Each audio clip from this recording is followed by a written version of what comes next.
నమస్తే welcome to our channel నేను సిరి మాగుంట శ్రీనివాస్ రెడ్డి రాజకీయ కెరియర్ని ఇంకా భూస్థాపితం చేయడానికి బాలినేని శ్రీనివాస్ రెడ్డి అల్లుతున్న పన్నాగాలు తాడపల్లి ప్యాలెస్లో ఒక మైండ్ అంటే ఒక పొలిటికల్ గేమ్ ఆడుతున్నట్టు తెలుస్తుంది. సో ఈ అంశాన్ని చర్చించడానికి మనతో పాటు ఉన్నారు ప్రముఖ senior journalist political analyst CS Rao గారు. నమస్కారం సార్. నమస్తే శ్రీ. సార్, నిన్నటి నుంచి మనం చూస్తున్నాం మాగుంట శ్రీనివాస్ రెడ్డి పేరు ఇంకా బాలినేని శ్రీనివాస్ రెడ్డి పేరు గతం నుంచి చాలా వినిపిస్తుంది, నిన్న నుంచి చాలా ఎక్కువ వినిపిస్తుంది. సో మాగుంట శ్రీనివాస్ రెడ్డి కెరియర్ని ఖతం చేయడానికి బాలినేని శ్రీనివాస్ రెడ్డి గారు ఒక గేమ్ ఆడుతున్నారు, అందులో బలిపశువు అయిపోతున్నారు మాగుంట శ్రీనివాస్ రెడ్డి అని చెప్పేసి మనకి తెలుస్తుంది, వార్తలలో వస్తుంది. సో ఇది ఎంతవరకు నిజం అండ్ ఇది ఎలా ఉండబోతుంది సార్ నెక్స్ట్? సో ఒకటేంటంటే బాలినేని శ్రీనివాస్ రెడ్డి అలాగే మాగుంట శ్రీనివాస్ రెడ్డి వీళ్ళిద్దరూ కలిసి సుదీర్ఘమైనటువంటి రాజకీయాలు చేశారు ఒంగోలు కేంద్రంగా చేసుకుని. అయితే మారినటువంటి పరిస్థితుల దృష్ట్యా బాలినేని శ్రీనివాస్ రెడ్డి వేస్తున్నటువంటి ఎత్తుగడలు ఏవైతే ఉన్నాయో అవి చాలా డేంజర్ ఎత్తుగడలు అని చెప్పి రాజకీయ వర్గాల్లో వైఎస్ఆర్ కాంగ్రెస్ పార్టీ వర్గాల్లో బాగా వినిపిస్తుంది. ఎందుకు అని అంటే బాలినేని శ్రీనివాస్ రెడ్డి స్వతహాగా సాత్వికుడు అనిపిస్తాడు చూడటానికి, ఆయన మాటలు కూడా చాలా సాత్వికంగా ఉంటాయి. బట్ ఆయన రాజకీయపరమైన ఎత్తుగడలు మాత్రం లోపల చాలా భయంకరంగా ఉంటాయి అనేది దగ్గర నుంచి చూసినటువంటి వాళ్ళకు అర్థమవుతుంది. వాళ్ళు చెప్పుకుంటున్నట్టు మాట కూడా అదే. సో బాలినేని శ్రీనివాస్ రెడ్డి తన కెరీర్ బాగుంది, తన పెత్తనం కొనసాగుతుంది, తన అండర్లోనే అందరూ పనిచేస్తున్నారు అనేంత వరకు ఒక రకంగా ఉంటారు. ఆ తర్వాత మరొక రకంగా ఉంటారనేది ఆయన సన్నిహితులు, ఆయనతోటి కలిసి నడిచినటువంటి క్యాడరు చెప్పుకున్నటువంటి ప్రైవేట్ సంభాషణ. సో ఇప్పుడు దాన్ని కనుక అన్వయిస్తే కనుక బాలినేని శ్రీనివాస్ రెడ్డికి ఖచ్చితంగా అదే చేస్తున్నారేమో అనేటువంటి అనుమానం ఇప్పుడు మాగుంట శ్రీనివాస్ రెడ్డి అభిమానుల్లో కలుగుతుంది. ఎందుకనంటే గత కొన్ని నెలలుగా ఒంగోలులో ఏమవుతుంది, బాలినేని శ్రీనివాస్ రెడ్డి పోటీ చేసే అవకాశం ఉందా లేదా, మాగుంట శ్రీనివాస్ రెడ్డి ఎంపీగా పోటీ చేసే అవకాశం ఉందా లేదా, ఇదే చర్చ జరుగుతుంది. ఎందుకు వాళ్ళిద్దరి గురించి ఇంత చర్చ జరుగుతుంది? రాష్ట్రంలో ఏ లీడర్ల గురించి చర్చ జరగకుండా వాళ్ళిద్దరి గురించి ఎందుకు చర్చ జరుగుతుంది అని అంటే బాలినేని శ్రీనివాస్ రెడ్డి జగన్మోహన్ రెడ్డికి బంధువు, దూరపు బంధువు బాలినేని శ్రీనివాస్ రెడ్డి. ఫస్ట్ ఎక్కడ స్టార్ట్ అయింది? వైవి సుబ్బారెడ్డికి బాలినేని శ్రీనివాస్ రెడ్డికి పట్టం లేదు, అందుకే బాలినేని శ్రీనివాస్ రెడ్డిని మంత్రి పదవి నుంచి తీసేశారు అనేది స్టార్ట్ అయింది 2 సంవత్సరాల క్రితం. ఆ రోజు నుంచి కొంత దూరం చేస్తున్నాడు జగన్మోహన్ రెడ్డి బాలినేని శ్రీనివాస్ రెడ్డి అనేది ఒక ప్రచారం జరిగింది. ఆ తర్వాత వైవి సుబ్బారెడ్డి అలాగే బాలినేని శ్రీనివాస్ రెడ్డికి సంబంధించినటువంటి అనుచరులకు అక్కడ ప్రాధాన్యత ఇచ్చేటువంటి క్రమంలో కొంత ప్రచ్ఛన్న యుద్ధం జరిగింది అనేది మరి కొంతకాలం నడిచింది. సో ఎట్టకేలకు అక్కడ ఇప్పుడు విజయసాయి రెడ్డిని ఇన్ఛార్జిగా వేశారు ఒంగోలులో, రకరకాల మలుపులు తిరిగినటువంటి రాజకీయ నేపథ్యంలో.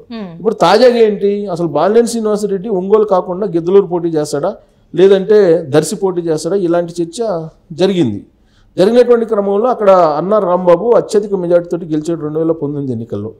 అతను తనకై తను రాజకీయాల నుంచి వైదొలుగుతున్నానని చెప్పి ఒక ప్రకటన చేయడం వెనక బాలినేని శ్రీనివాస్ రెడ్డి వ్యూహం ఉంది అనేది ఒక మూమెంట్లో వినిపించింది. కారణం ఏంటంటే గిద్దలూరుకి ఈయన వెళ్ళేటువంటి ఉద్దేశంతో అన్నార్ రాంబాబుని ప్రొవోక్ చేసి ఆ విధమైనటువంటి స్టేట్మెంట్ ఈయనే ఇప్పించాడు, అది రాజకీయ వ్యూహంలో భాగం బాలినేని శ్రీనివాస్ రెడ్డి అనేది ఆయన గురించి బాగా తెలిసినటువంటి వాళ్ళు చర్చించుకుంటున్నటువంటి అంశం. సో అది అయిపోయింది. తర్వాత తాడేపల్లికి 2-3 సార్లు రావడం జరిగింది, తాడేపల్లిలో మాట్లాడడం జరిగింది. తాజాగా దాదాపు అరగంట పాటు జగన్మోహన్ రెడ్డితో ముఖాముఖి మాట్లాడారు.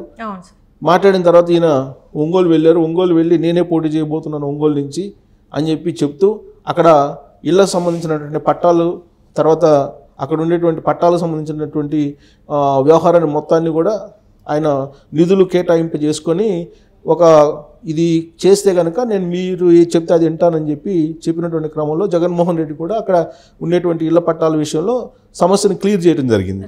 సో ఆ సందర్భంగా ఆయన బహిరంగ సభలు అక్కడ పెట్టుకుంటున్నారు. బహిరంగ సభలు పెట్టుకుంటూ ఆయన మండలాల వారీగా ప్రచారం చేస్తున్నారు. ఎవరు? బాలినేని శ్రీనివాస్ రెడ్డి. ఇదే నా లాస్ట్ చివరి ఎన్నిక, తర్వాత నా కుమారుడు వస్తాడు, ఇదే లాస్ట్ ఎన్నిక నాది, ఈసారికి నాకు కోఆపరేట్ చేయండి అనేటువంటి యాంగిల్లో ఆయన ప్రజల మధ్యకి వెళ్ళి ప్రచారం చేసుకుంటున్నాడు. ఈ క్రమంలో మాగుంట శ్రీనివాసులు రెడ్డి అసలు ఆయనకి డోర్స్ క్లోజ్ అయిపోయినాయి తాడేపల్లి సంబంధించినటువంటి వ్యవహారంలో.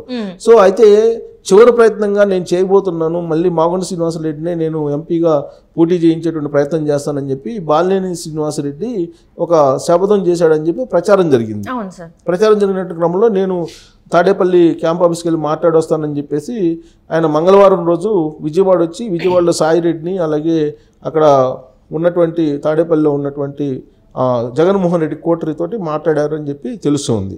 సో సాయిరెడ్డితో మాట్లాడినటువంటి సందర్భంగా ఆయన ఎట్టి పరిస్థితుల్లో కూడా మాగుంట శ్రీనివాసరెడ్డికి ఎంపీగా పోటీ చేసేదానికి అవకాశం ఇవ్వాలి అనేటువంటి ఒక డిమాండ్ పెట్టారు. ఒకవేళ మీరు కనుక ఆ విధమైనటువంటి అభిప్రాయాన్ని లేదంటే ఆ విధమైన నిర్ణయాన్ని తీసుకోకపోతే నేను కూడా పార్టీ నుంచి వెళ్ళిపోతాను, మేము చేసుకునేది మేము చేసుకుంటాము అనేటువంటి యాంగిల్లో మాట్లాడారు అనేది అన్ని పేపర్లో ఇవాళ వచ్చినటువంటి న్యూస్. ఇది బయటికి కనిపిస్తున్నటువంటి చిత్రం.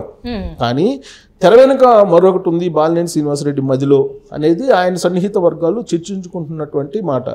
ఏంటి అదేనంటే వాస్తవంగా బాలినేని శ్రీనివాసరెడ్డి ఒంగోలు నుంచి కంటెస్ట్ చేయాలనేది ఆయన ఆలోచన బేసికల్గా. సో ఒంగోలు వదిలిపెట్టి ఆయన వెళ్ళడు, గెలిపోయినా ఓటమైనా అక్కడి నుంచే పోటీ చేయడానికి సిద్ధపడుతున్నాడు. అందుకు సంబంధించినటువంటి మొత్తం ఏర్పాట్లు చేసుకుంటున్నారు. సో ఏర్పాట్లు చేసుకుంటూనే మాగుంట శ్రీనివాసరెడ్డి గురించి ఒక పెద్ద స్కెచ్ వేశారు ఆయన అక్కడి నుంచి బయటికి పంపించడానికి అనేది మరొక కోణం వినిపిస్తుంది. ఎందుకు మాగుంట శ్రీనివాసరెడ్డిని అక్కడి నుంచి పంపించాలనుకుంటున్నారంటే ఇప్పుడు బాలినేని శ్రీనివాసరెడ్డి కుమారుడు ప్రణీత్ ఉన్నాడు, ప్రణీత్ రెడ్డి. ఈ ప్రణీత్ రెడ్డిని ఒంగోలు ఎంపీగా పోటీ చేయించేటువంటి ప్రయత్నం మొదలుపెట్టాడు బాలినేని శ్రీనివాసరెడ్డి, ఎప్పుడో మొదలుపెట్టారు.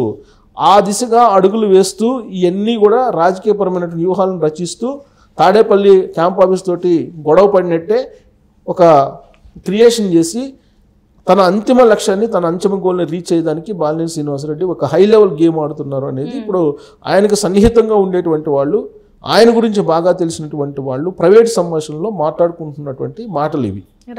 సో ఇప్పుడు బాలినేని శ్రీనివాసరెడ్డి వేసినటువంటి ఎత్తుగడలో ఆయన వేసినటువంటి స్కెచ్లో మాగుంట పడిపోయాడు. మాగుంట శ్రీనివాసరెడ్డికి తాడేపల్లి డోర్స్ క్లోజ్ అయిపోయి కూడా దాదాపు 20 రోజులు అవుతుంది. సో ఇప్పుడు ఆయన ప్రత్యామ్నాయ మార్గాలు చూసుకుంటున్నాడు. ప్రత్యామ్నాయ మార్గాలు ఏం చూసుకుంటున్నాడు? తెలుగుదేశం పార్టీకి వెళ్ళడానికి ఆయన సిద్ధమయ్యారు. రేపో మాపో తెలుగుదేశం పార్టీలోకి వెళ్ళడానికి ఆయన రెడీ అవుతున్నారు.